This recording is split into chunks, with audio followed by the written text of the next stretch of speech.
Okay, have and have not fans, I'm not going to lie to you. Yesterday when I got off work, I wasn't feeling too well. I took care of a few chores around the apartment. I closed my eyes at 8:45.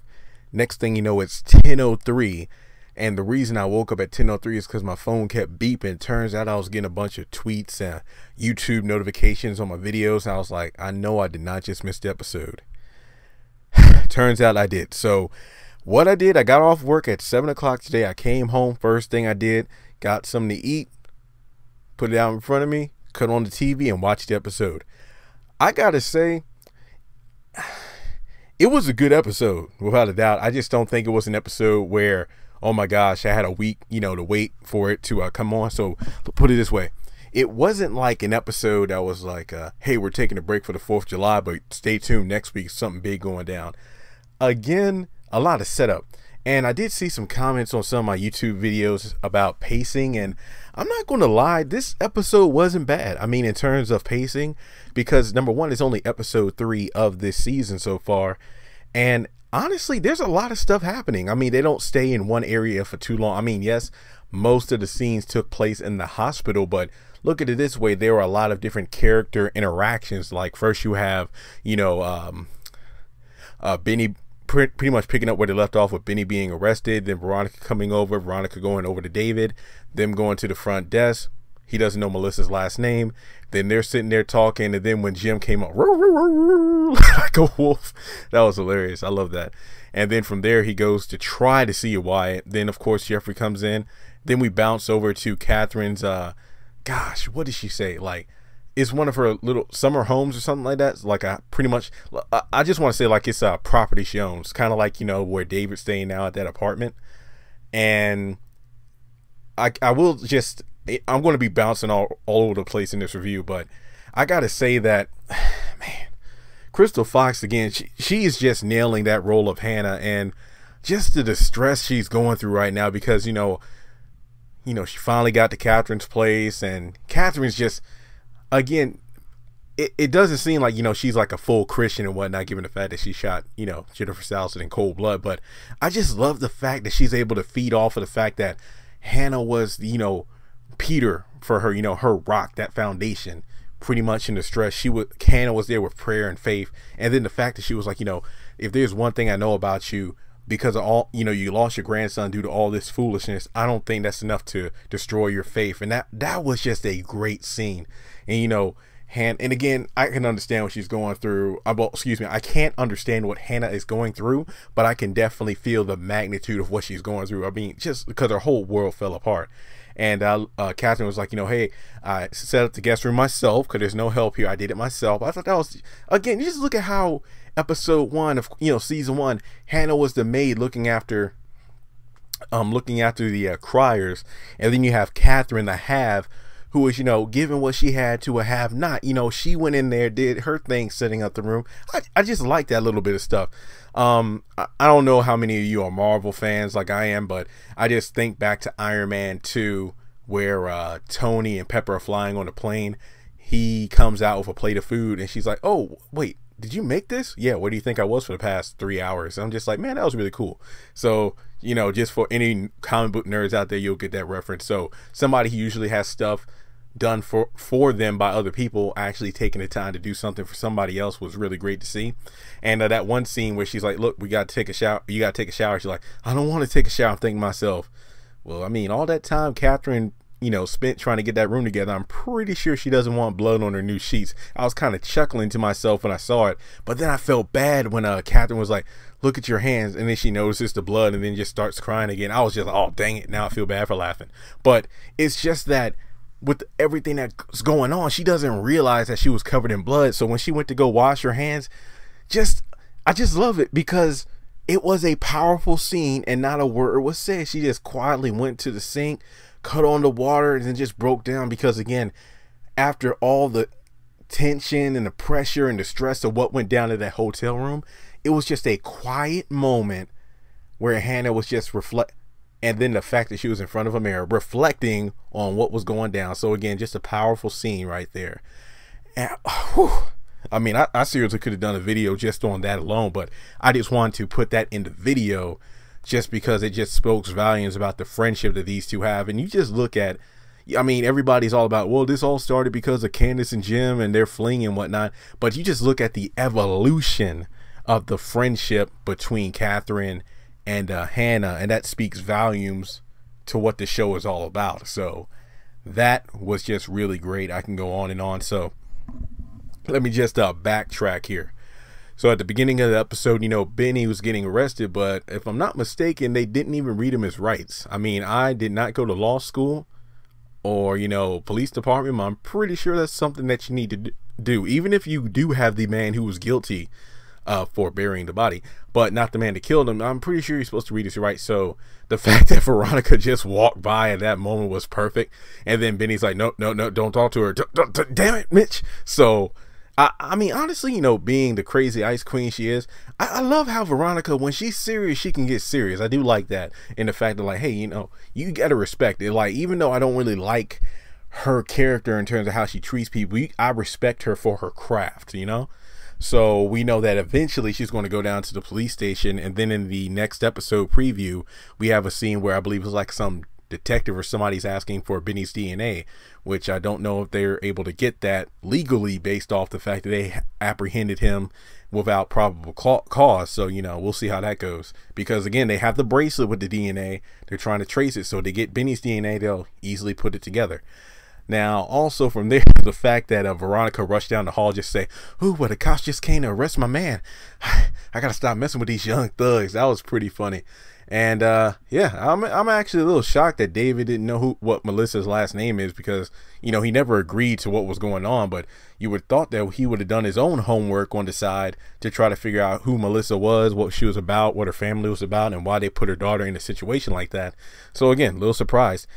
And then they're sitting down talking, and the way that Veronica was talking about how she has all this dirt on David, it reminded me of the puzzle pieces she was talking about with Jim outside of Candace's house, in terms of, oh, if anything ever happens to me, I have people all around the world where have puzzle pieces here and there about Catherine, you, Jim, and David, and all the pieces come together, meaning that almost, okay, again, another nerd reference here. If you like Batman, if you know about Tower of Babel or Justice League Doom, the comic book and animated movie, Batman, of course, is a guy without superpowers, and he works in the Justice League with people like Wonder Woman, Green Lantern, Flash, Superman. So him being an intelligent and paranoid person that he is, he has contingency plans in terms of taking them all down if necessary, you know, mind control, or if they abuse their power or something like that. He's a weaker character, but he can utilize their weaknesses against them to take them out. I think of that as Veronica, in terms of, you know, just like Bruce Wayne, she's very determined, very intelligent, but she also has contingency plans in place. Like, if somebody tries to go after her, well, she has so much she can actually use against them. Like, let's say if she got killed off for whatever reason, I'm pretty sure she has a contingency plan in terms of, oh, well, if Catherine Cryer killed me, then all their dirty laundry is going out into the world. So that kind of stuff really does speak volumes to what kind of quote-unquote friend and wife and mother she really is. I mean, just like Catherine told Hannah, they were never really friends. Veronica was just along for the ride for her social status, if you will, by hanging out with the Cryers. So really going on into another nod to continuity is when she's like talking about a wolf and then Jim comes just howling out of nowhere. It reminds me of the pact that Warlock and Jim made in jail, in terms of what did Warlock say? Oh, if you burn me, I want to throw you to the wolves. And then Jim was like, you do that, and I promise I'll come back leading the pack. So again, just a little nod to, you know, something that was said in another character in another episode. I really like those kind of things. Then, of course, Jim, all right, man, Jim needs to learn to shut up, because every time, if you notice, again, I've said this time and time again, since he's gotten out of jail, every time he tries to be a smart ass and say something or do something that he feels will get the upper hand of somebody, he easily gets put in his place. You see how quickly Veronica turned the tides as soon as she mentioned Wyatt? And I love how the fact is like, I didn't do anything to him. Just and I mean, it's a good thing she said that, because the last time she did something, he got raped in prison. So just looking at the fact that Jim lost it and was ready to see his son, just like Catherine was in the previous episode, So we do know eventually he goes to see his son and kisses him on the forehead while he's asleep. So we do know that he eventually sees him. And I believe in the next episode, Jeffrey's like, I don't think it's a good idea for you to see him right now. So he does go eventually see his son. Now, looking over the other details of the episode, I just love, again, the Wyatt and Jeffrey dynamic here in terms of them being friends. Because, again, I love this way more than Creeper Jeffrey in season 1. And then Wyatt being an asshole to Jeffrey in other seasons. So I really do like the dynamic there. The blankets, man, the blankets. So I really do hope Wyatt gets better. But my thing is, what are they going to do with Wyatt as a character? Because let's say he doesn't go to jail for the hit and run. It really doesn't do well towards the narrative of the overall plot of the story. Like, you can get away with murder and then that's it. I mean, a lot of characters in the show have gotten away with things a lot worse than murder, believe it or not. But that was a little girl, so I really hope justice does, prevail in the long run. Or maybe Wyatt just comes to grips about the situation and decides, after everything I've been through, I think it's time for me to pay for my crimes. I would really like for that to happen, rather than him to go to jail just for being an asshole in terms of, oh yeah, I'm going to tell the truth, so Dad, you're screwed. No, I want him to actually come to terms himself and then reveal the truth. Now, of course, I guess you could say, and again, I'm jumping around. I think, if I'm not mistaken, there are a couple more seasons I need to talk about. Of course, the foreshadowing with Veronica and David. She's like, oh, where'd you meet this girl? And when you think about it, the information that Veronica had for David, Melissa's last name, where Jeffrey was, it really doesn't equate to what David had on Erica in terms of where they met, who she is. I mean, when you really think about it, I mean, if I were, trading with somebody, again, a nerd reference, Pokemon cards, like, you want to trade something that's for equal or more value as opposed to less, and somebody has more. Like, if I have a Jigglypuff card and I want to use that to trade for somebody's Charizard card, they're not going to do it because the trade isn't fair. So, I get David was in a desperate situation, but at the same time, Jeffrey eventually showed up. Will eventually show up in the next episode. They'll meet up. So I really don't see the, barter there. It really seemed a little off to me, but I get why they did what they did. And of course, the foreshadowing with, hey, did your guy Oscar track down the number? But it's still being done. So, I mean, I don't think it's going to be done in time for Jim to stop the gang war. I'll tell you that right now. And speaking of Oscar, this is going to be its own separate video that I will record very soon. So just to talk about it, I feel like Candace is going to be done for pretty soon. She's going to lose everything and then find out that she lost her son as well. So just so you know, again, I'm not going to talk about it, the Oscar and Candace scene. I'm going to do its own separate video. So please subscribe because it will be coming.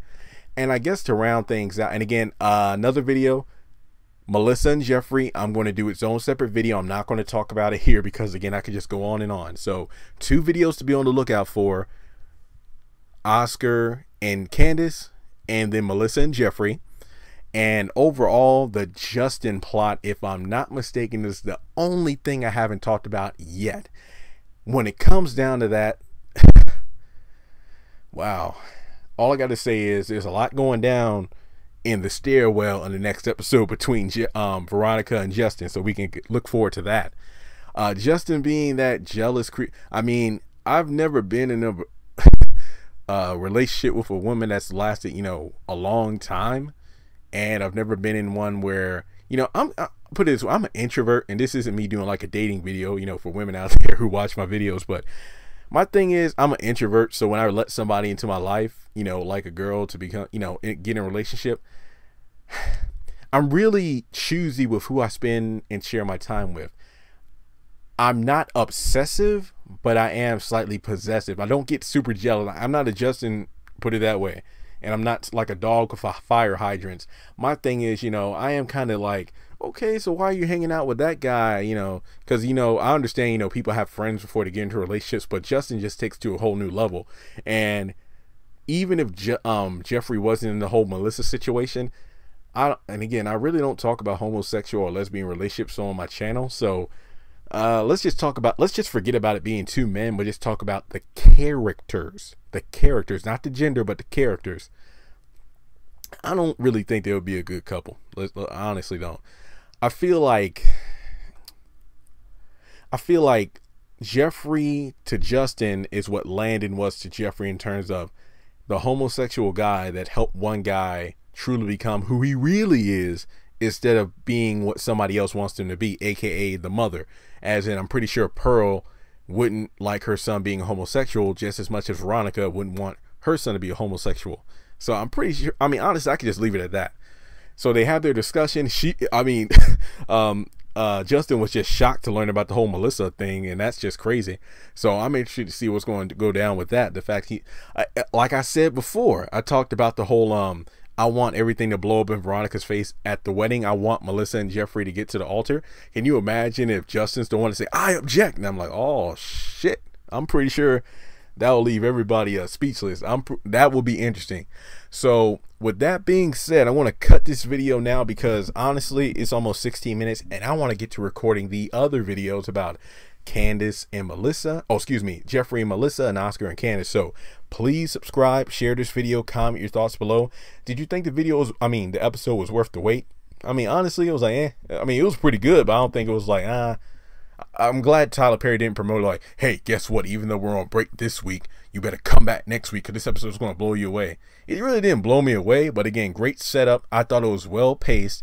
We didn't spend a lot of time with two specific characters.